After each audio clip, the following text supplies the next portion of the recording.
Hello everyone. Today we are discussing about the importance of folic acid in pregnancy.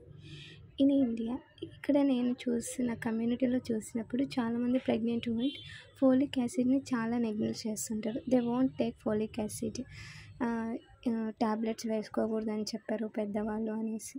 But folic acid is very important in pregnant time. Due to the deficiency of the folic acid there is the more chance to baby born with neural tube defects like anencephaly, అంటే తల చిన్నగా పుట్టడం, తర్వాత వెన్నెముక ప్రాబ్లంలు చాలా వస్తూ ఉంటాయి అన్నమాట. As a nurses we have to educate the every pregnant women to take adequate folic acid tablets. ఇండియాలో అయితే ప్రెగ్నెన్సీ కన్సీవ్ అవ్వగానే ఫోలిక్ యాసిడ్ 2 months రెగ్యులర్గా తీసుకోవాలి. ఎందుకు 2 months వరకు తీసుకోవాలి అంటే within 2 months organogenesis will be happen. అంటే ఆర్గనోజెనిసిస్ అప్పుడే ఆర్గాన్స్ అనేవి ఫామ్ అవటం జరుగుతూ ఉంటుంది అనమాట. So folic acid in early pregnancy is very important.